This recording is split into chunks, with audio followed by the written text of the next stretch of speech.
Zombie apocalypse.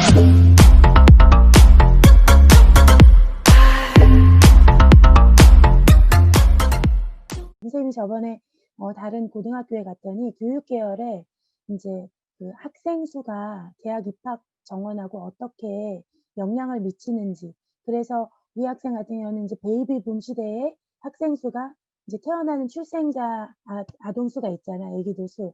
그거랑 이제 대학 입학에 그 정원하고 어떤 상관관계가 있는지 그거에 대해서 연구한 사람이 있어서 1학년 때 그래서 발표를 했는데, 그 다음에 어떻게 했냐면 이제 그다음 2학년에 가서는 여기에다 살을 더 붙여서 자기가 연구한 결과에다가 이거 말고 또 다른 요인이 없을까? 하나를 더 확장을 시키는 거지. 그래서 이게 또 다른 요인으로 자, 인원수만 했는데 인원수 말고 이 대학 입학 정원에 영향을 미치는 게 다른 요인이 뭐가 있을까? 해서 이제 2학년 때는 그거를 해가지고 두 개를 이제 원래는 1학년 때 했던 거 기반에다가 2학년에 그 주제를 더해서 두 개를 블렌딩해서 보고서를 내는 학생도 있었어. 자, 그렇게도 가능하다라고 얘기하고 싶고요. 자, 그 다음 볼게요. 자, 그러면 과제 탐구를 할 때 이제 이런 질문들이 있어. 새로운 가설이 아니어도 괜찮나요? 물론 있는 거 가지고, 그래서 DBP에 있는 논문을 가지고 그거를 쭉 다시 읽고 종합 정리해서 이 사람의 논문 의견에 다른 의견이 이렇게 반대되는 의견도 있다. 이 정도만 제시해서 그걸 가지고 얘기해도 충분하다라는 거고, 두 번째는 나의 가설과 일치하지 않을 경우에 그러면 내가 새로운 가설을 내고 다른 학자들은 이런 가설을 해서 이렇게 검증을 했으나 나는 이런 가설을 해봤다. 그래서 이렇게 실험을 했다. 그래서 꼭 정확하지 않아도 그렇게 새로운 걸 제시했다는 것도 굉장히 좋은 거예요. 그래서 일치하지 않아도 해봐야 된다. 그리고 실험 결과가 가설과 다르지 않아도 나의 가설과 실험 결과는 이랬다라고 얘기할 수 있어야 되는 거지. 그다음에 세 번째는 자, 논문 결과를 과제 탐구 결과 보고서를 논문 형식으로 적어야 되느냐? 아니요. 자, 여러분이 적어낸 것처럼 그렇게 간편하게 내도 되고 PPT로 발표하면서 내가 알고 있는 거를 이야기해도 되고, 그러니까 우리 학생 수준에서 할 수 있는 거면 뭐든지 가능하다. 꼭 논문이 아니어도 상관이 없다는 거예요. 왜냐하면 그전에는 이제 연구 보고서를 낼 수 있게 해줬잖아. 지금은 금지가 됐지만 그 연구 보고서가 너무 논문 형식이라든가 이게 이제 그런 형식을 강조하다 보니까 자기 힘으로 못 쓰는데도 주변 도움을 얻거나 어른 도움을 얻거나 또는 다른 진짜 대학 교수님의 어떤 이런 거를 받아서 하거나 이래서 너무 과열이 됐기 때문에 못하게 막은 거거든요. 그러니까 꼭 그 형식이 아니라도 고등학교 수준에서 가능하면 뭐든지 가능하다. 그래서 그래도 논문 형식이라기보다는 과제 탐구 보고서 양식은 조금 있어. 그래서 거기에 맞게끔 적어주면 된다라고 이해하면 될 것 같아요. 자, 그다음에 4번도 마찬가지. 꼭 전문적인 내용으로 깊이 있게 작성해야 하나요? 자, 전문적이라는 것은 뭐 우리가 연구가도 아니고 그렇다고 실험을 아주 잘하는 그런 무슨 학자도 아니기 때문에 꼭 그게 아니더라도 우리 학생 수준에서 알아볼 수 있는 것을 알아봐서 그 과제 탐구 보고서 형식에만 맞게 쓰면은 상관이 없다라고 얘기해 주고 싶어요. 자, 그러면 과제 탐구는 사실 과목에도 수학 과제 탐구, 사회 과제 탐구, 과학 과제 탐구 이렇게 과목이 있어. 근데 문제는 뭐냐면 그런 과목은 있는데 교과서가 전국에 하나도 없어요. 교과서 자체가. 이 과제 탐구에 대한 교과서가 없어. 그래서 이 과제 탐구는 뭔가를 보고하면 좋은데 여러분 진로 선생님한테 가면 있을 거야. 이게 진로 선생님도 같이 연구해서 쓴 거거든요. 과제 탐구 끝판왕. 자, 6번. 기록이 되지 않는다. 이거 기록되지 않는 게 아니라 여러분들 세특에 사회 선생님 적어주시는 것처럼 기록될 수 있고, 문제는 학교에서 과제 탐구 캠프를 열어서 하는 경우에는 무조건 실을 수 있으니까 학교 교육계획에 의거해서 하면 무조건 학생부에 기록이 돼. 근데 미송이나 성윤이가 혹시 나 혼자 이거에 대해서 연구를 해보고 싶어. 그게 꼭 사회가 아니고 다른 과목이라도 그러면 선생님한테 가서 미리 선생님 제가 이런 주제로 과제 탐구 해보려고 하는데 어떠세요? 물어보고 제가 이거를 적어서 내면 선생님 이거 적어주시고 제가 발표 한번 할 수 있는 기회를 주실 수 있나요? 이렇게 해서 시작을 하는 거예요. 선생님이 하라고 하면. 그러면 그 과목 세특에도 적어줄 수 있고, 그 다음에 담임 선생님이 적어주는 분야가 따로 있잖아. 자율활동에도 가능하고 그다음에 과목 세특 말고 개인 세특에도 담임선생님이 적어줄 수 있거든. 그러니까 여러 분야에 적을 수 있다. 그래서 먼저 혼자 하려면 또는 팀으로 같이 해도 돼. 그룹으로 묶어서 동아리를 만들어서 해도 되고 이거를 담당 선생님한테 확인을 받고 발표하게 해달라. 한번 좋든 나쁘든. 그러면 세특에 적어줄 수밖에 없거든. 그래서 그렇게 해서 하면 내 학생부에 내가 연구한 게 적을 수 있는 방법이야. 자, 그다음에 상위권 대학을 가기 위해서 하는 활동이다. 꼭 상위권 아니어도 요즘에는 요런 게 이제 학생부에 적혀 있으면 '아, 이 학생은 전공 적합성이 정말 좋구나.' 이렇게라고 판단할 수 있거든. 그러니까 남과 다른 학생부를 만들 수 있는 방법, 바로 요런 게 나는 어떤 분야에 대해서 언제부터 언제까지 이렇게 했다, 이런 기록이 있으면 아주 좋은 거지. 자, 그다음에 우리 학교는 과제 탐구할 시설이 없어요. 꼭 과제 탐구를 실험이 아니래도 충분히 논문으로도 가능하다. 그러니까 그냥 컴퓨터로 찾아보고 파일 찾아서 읽어보고 이거로도 충분하다라는 거 이해하면 될 것 같아요. 자, 그래서 정보를 검색할 수 있는 사이트는 이렇게나 많아. 그래서 이렇게 이용하면 되는데 여러분 학교에 이 DBP와 이게 유저 아이디가 있어요. 그래서 요거로만 검색해도 좋은 자료가 너무너무 많아. 그 외에도 하려면 인제 리스. 근데 여기도 리스도 유료로 아마 잘 안 낼 것 같고 이런 데는 괜찮은 것 같아요. 한국학술 교육학술정보원도 있고 학술교육원, 그다음에 구글에도 이런 게 뜨고 네이버도 있고, 자 이런 데서 검색하면, 그리고 구글링으로도 아주 좋은 논문들이 검색이 돼요. 그래서 구글링에 키워드만 잘 쳐도 무료로 뜨는 거가 굉장히 많거든. 그래서 선생님은 인제 DBPR랑 구글링만 해도 좋은 자료가 아주 많다. 그러면 그걸 다 읽어보기에도 벅차. 그래서 그중에서 좋은 논문을 골라 가지고 거기에서 내가 읽어볼 수 있는 것만큼, 너무 어려우면 그 앞에 영문 초록이 있어요. 그 영문 초록하고 국문 초록. 그게 뭐냐면 앞에 그 줄거리만 딱 개요만 작성해 놓은 거 있거든. 그것만 읽어봐도 상관없어요. 그래서 그렇게 읽어도 된다. 자, 그래서 요거는 인제 교과서에서 주제를 찾은 경우인데 뭐냐면 영어 교과서에서 이런 게 있는 거야. 자, 능률 영어인데, 자, the part you play 이런 게 있어요. 그래서 고등학생이 장애를 가진 사람이 미식 축구팀에 들어가서 다양한 방법으로 동기부여하면서 팀을 성공으로 이끌어 마침내 터치다운에 성공한다는 이야기. 자, 요게 교육 계열에도 장애 인식, 청소년에 대한 인식, 인문 계열에서는 요런 분야로, 사회 계열에서는 요런 분야로, 그다음에 어문 계열에서는 요런 분야로. 자, 이게 뭐냐면 영화에도 이런 얘기가 있어. 그러니까 그걸 가지고 이런 영화 한 편을 보고도 이렇게 경영 경제에서는 또 이런 거, 광고 미디어 계열에서는 이렇게. 그러니까 이게 꼭 내가 꼭 연구해야지 해서 하는 거 말고도 그냥 우리 주변에서 얻을 수 있는 주제에서 거기에서 키워드를 가져와서 내가 시작은 영화를 본 거야 또는 책을 읽은 거야. 그런데 '아, 여기에서 나랑 어떤 분야로 연결이 될까?' 그래서 이 분야에 대한 이제 논문을 찾는 거야, DBPR에서. 그러면 이런 게 다 나오겠지. 그럼 이거 가지고 '아, 내가 시작은 이렇게 됐는데 그래서 요렇게 조사를 해 봤더니 슈퍼볼의 광고 전략은 이렇더라. 그래서 성공한 사례들이 이런 게 있었다.'라고 이렇게 발표를 할 수 있는 거예요. 그러니까 굉장히 어렵게 생각할 수 있는데 의외로 쉽다라고 얘기할 수가 있고, 자 신문 기사에서 뭐냐면 요즘 코로나 때문에 난리잖아. 그러니까 원래 시작은 2019년 12월 중국 우한에서 처음 발생한 뒤로 지금 전 세계에 확장이 되었잖아. 자, 그래서 이거를 각 계열별로 찾아보면 이렇게 연구를 할 수 있는 거야. 뭐냐면 교육 계열에서는 학교 개학 연기로 인한 수업 결손을 어떻게 하면 만회할까? 어떻게 하면 학교에 가지 않아도 효과적으로 내가 공부하지 못한 것들을 차근차근 해서 남들만큼 학업 역량을 끌어올릴까? 이것도 연구가 가능하고, 인문 계열에서는 전염병이 인류의 흥망성쇠와 어떤 연관이 있느냐. 그래서 옛날 유럽에 패스트가 한번 쫙 퍼져 가지고 유럽 인구의 3분의 1 이상이 죽었거든. 그럼 그거와 어떤 연관이 있을까? 이 코로나도 과연 그럴까? 흥미진진하지. 그다음에 사회 계열은 이제 코로나19로 인한 대도시 포비아, 인포데믹. 자, 어떤 일이 일어날까 앞으로 한번 예측을 해 보는데 그거를 이전에 연구한 사회학자들의 연구 보고서를 바탕으로 해서 예전에 이런 사건이 있었을 때, 대공황이 일어났을 때 전 세계가 어떤 상태에 빠졌었다. 뭐 이런 것들. 그래서 코로나19로는 약간 그런 것들이 유추해 볼 수 있지 않을까, 예측해 볼 수 있다. 이런 것도 충분하게 쓸 수 있고, 어문 계열이라면 인제 코로나 확산세로 보는 문화적인 특징도 할 수 있고, 경영 경제는 자 확진자 수 자료에 대한 통계적인 고찰이 필요하고, 자 그거에 따라서 어떻게 하면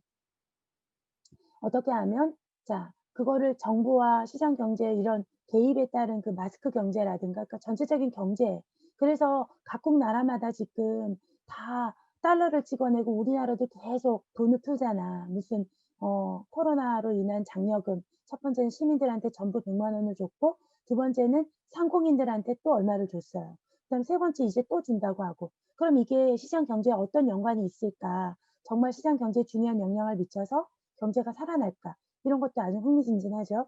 그다음에 광고 미디어 계열에서는 코로나 사태로 본 가짜 뉴스로 사람들이 굉장히 어 불안에 떨게끔 만드는 경우도 많은데, 그것을 어떻게 우리가 어 볼 수 있을까? 이거에 대해서 충분히 연구해 볼 가치가 있는 거지. 그러니까 이런 식으로 그냥 주변의 소재를 가지고 와서도 충분히 가능하다. 그다음에 뭐 다문화도 이렇게 가능해요.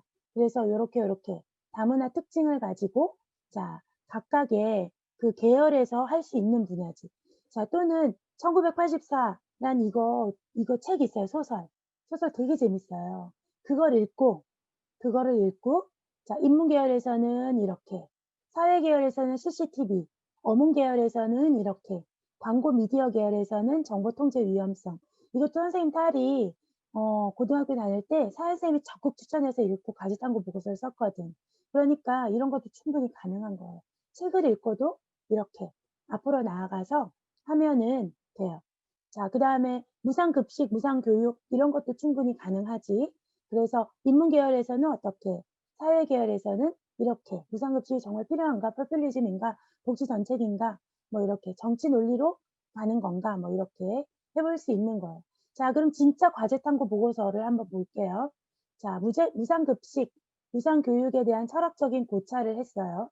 그래서 여기에서는 뭐를 갖고 왔냐면, 첫 번째는 이주제고, 두 번째는 프랑스고, 프랑스 이민 정책. 세 번째는 이제 우리나라 청소년의 의류 구매를 과시하는 좀 동조 성향 분석한 게 있고요. 새로운 교복, 생활복, 지역 상생 경영 프로젝트, 그다음에 빅데이터 분석을 활용한 전략. 이게 진짜 선배들이 쓴 거야. 그럼 하나씩 볼게요. 탐구 동기는 어떻게 해서 시작을 했느냐. 무상급식에 대한 논쟁. 이게 한 2년 전에 굉장히 시끄럽거든요. 그래서 이론적인 배경이 보편적인 무상급식을 주장하는 사람과 선별적으로 무상급식을 주장하는 사람들의 이론적인 배경이 궁금했어. 그래서 보편적인 복지와 선별적인 복지는 분배의 문제인지 권리의 문제인지가 궁금해져서 이렇게 주제를 이제 잡은 거예요. 그래서 탐구 방법은 어떻게 했느냐? 무상급식과 선별적 무상급식의 차이점에 대해서 조사를 먼저 하고, 이게 다 이론으로 다 있어요, 사회학자들한테. 그래서 이론적인 배경을 또 조사했어. 그리고 두 가지 방법 중에 어떤 방식이 우리나라에 더 효과적일지 조사를 한 거야. 그래서 선별적인 무상급식은 저소득층에 선별적으로 무상급식을 제공하는 것이고, 보편적인 것은 모두에게 제공하는 거예요. 그래서 이제 요거를 진짜 실제로 이런 걸 짰지. 이렇게 무상급식이 이렇게 제공되는 것에 대해서 이제 조사를 했던 거예요, 이 학생이.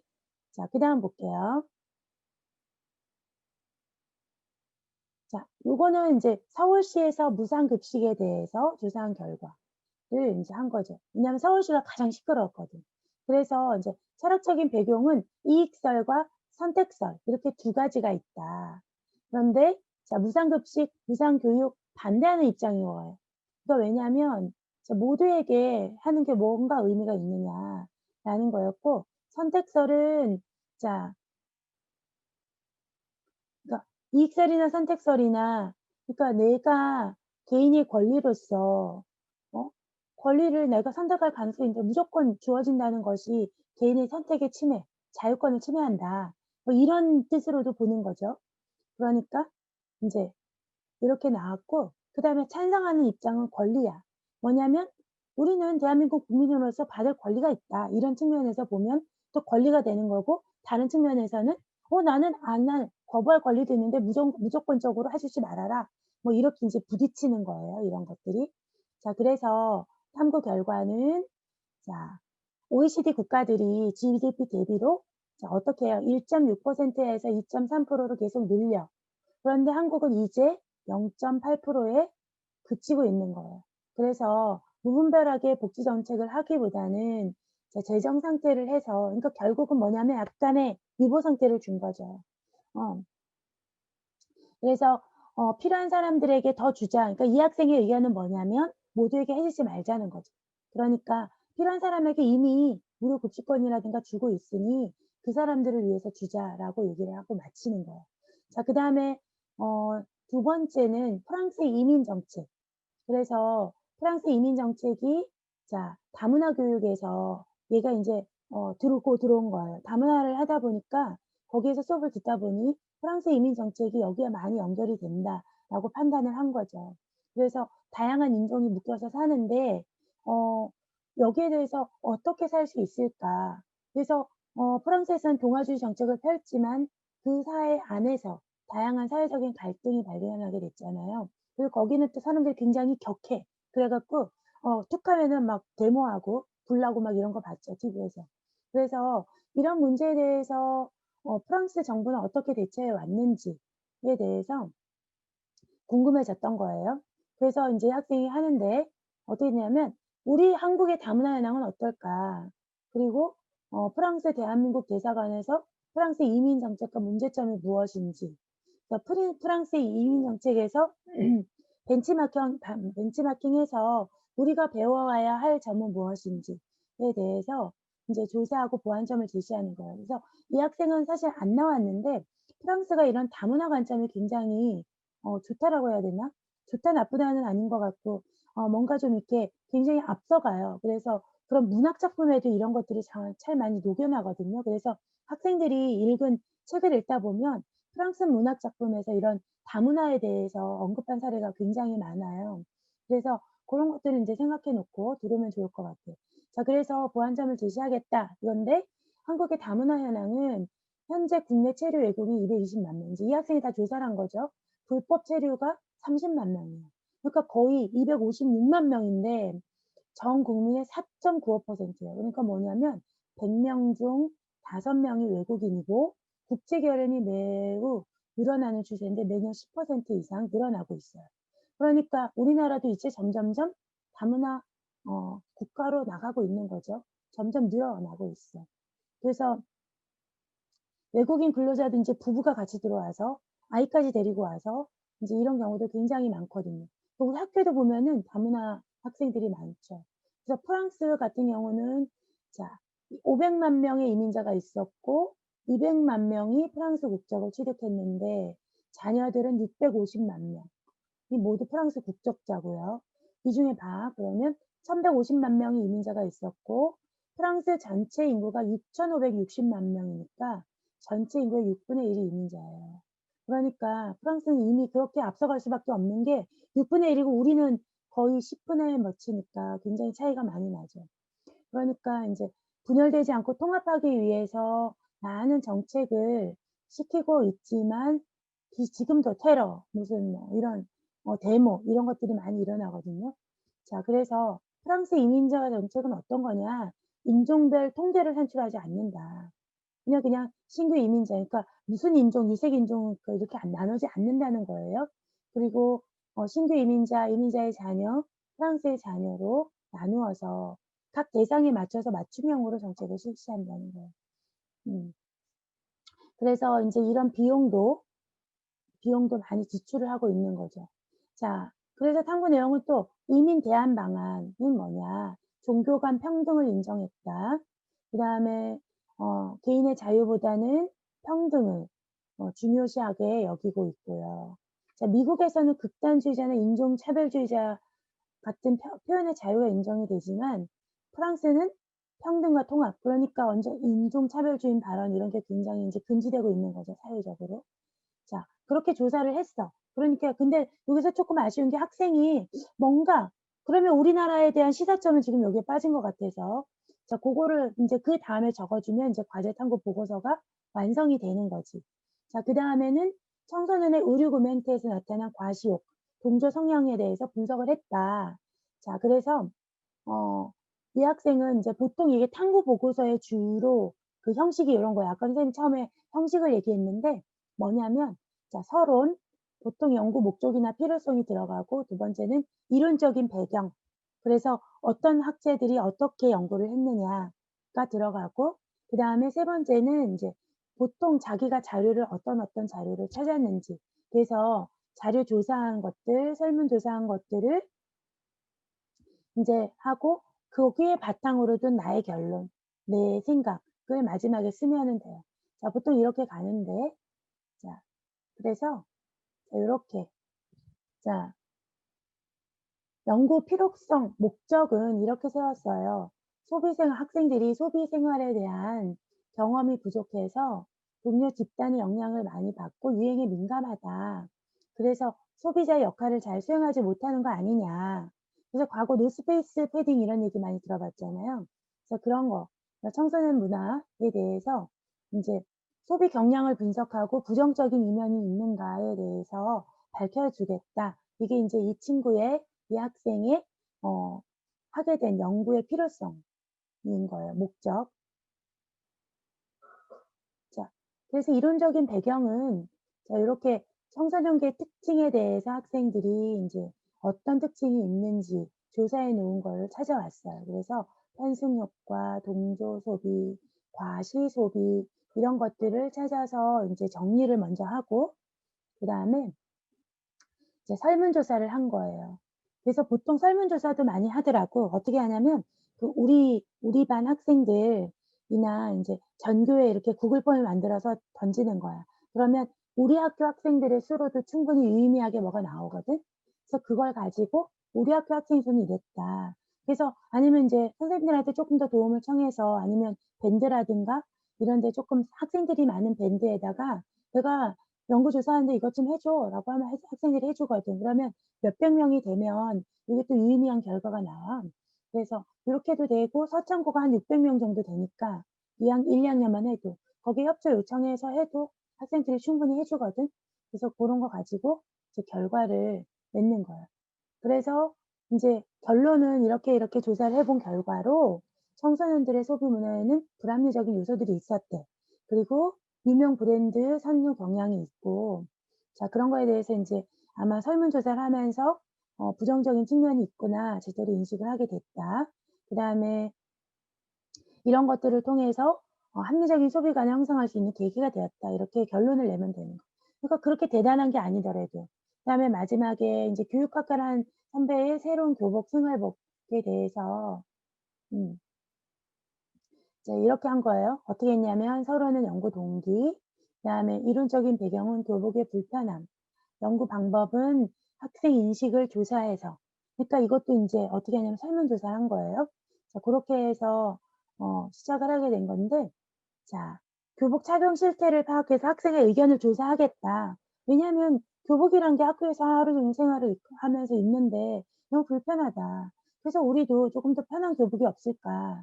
자 이거에 대해서 실질적으로 학생들의 의견을 끌어내 보겠다라는 거죠.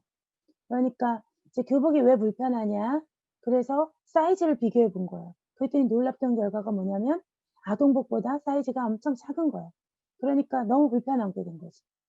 그래서 자 연구 방법은 교복과 생활복에 대해서 이거는 인제 학생들한테 조사를 한 거예요. 그래서 약 200명 명가량 조사를 한 거죠. 그래서 요렇게 아니다. 200명 명보다 더 했구나.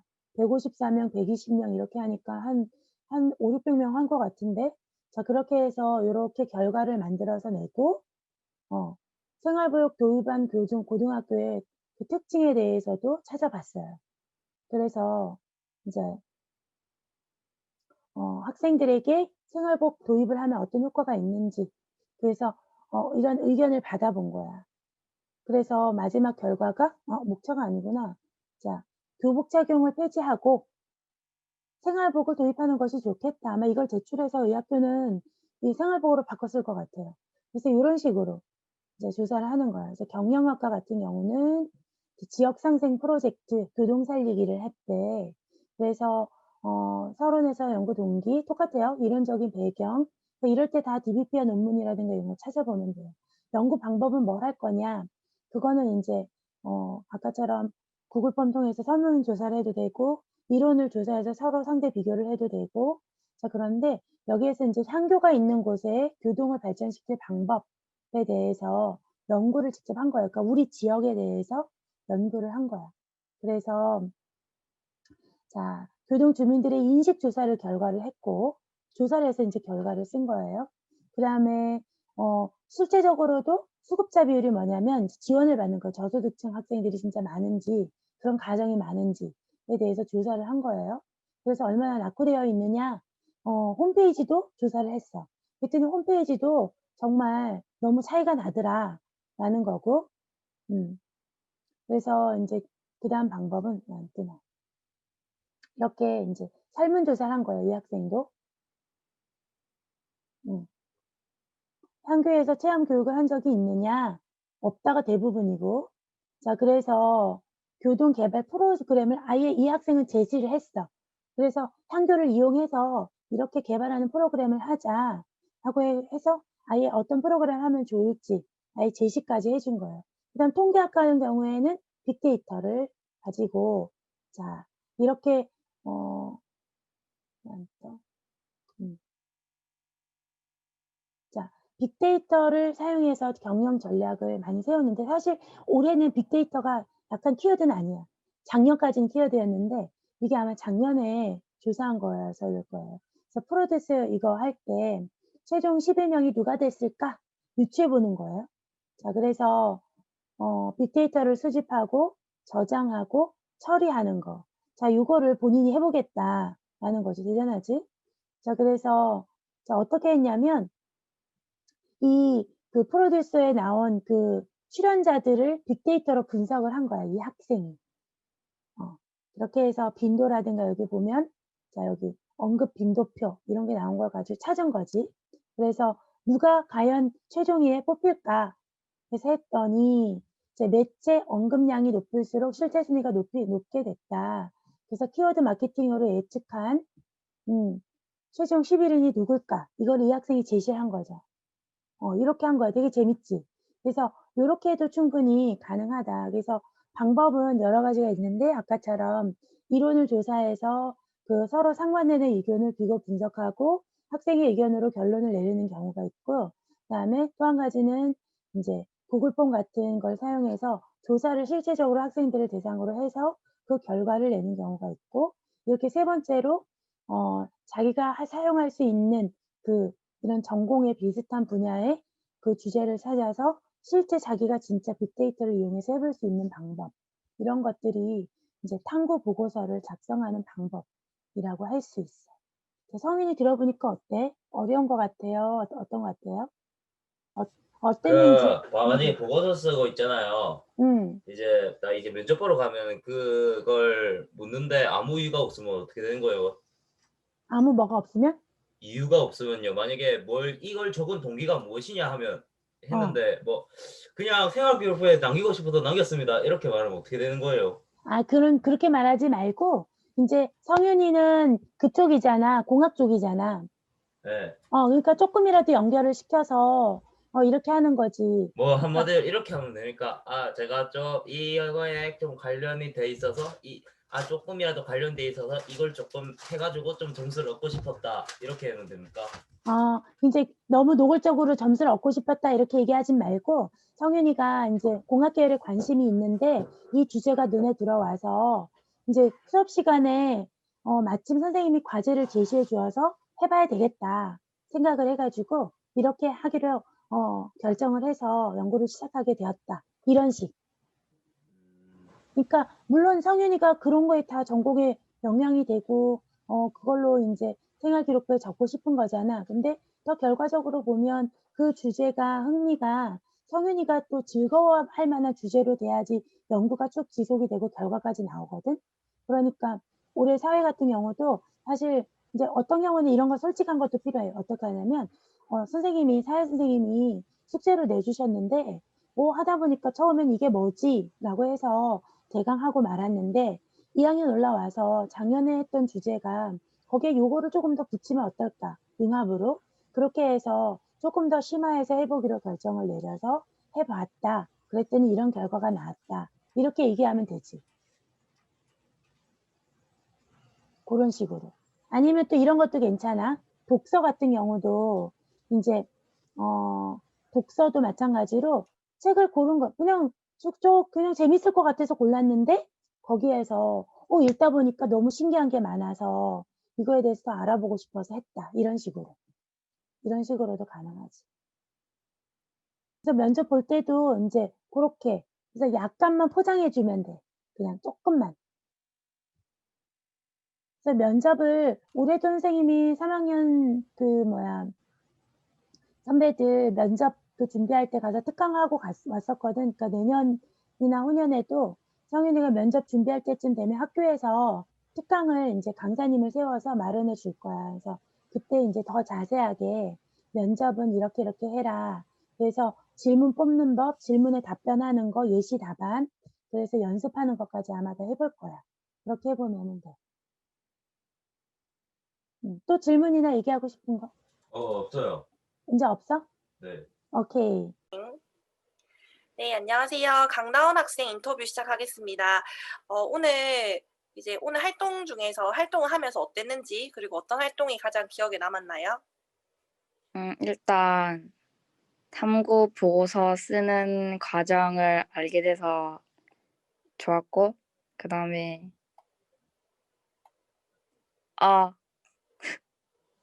탐구 보고서 쓰는 방법을 몰랐는데 알게 돼서 이제 써먹을 예정. 네, 오늘 예. 그럼 마치고는 어떤 활동 할 계획인가요? 마치고는 인권에 대해서 탐구 보고서를 쓸 계획이에요. 네, 그러면 다음에 혹시 더 알고 싶은 내용 같은 게 있을까요? 다음에는 면접에 대해서 알고 싶어요. 네, 알겠습니다. 강다운 학생 고맙습니다. Zombie apocalypse.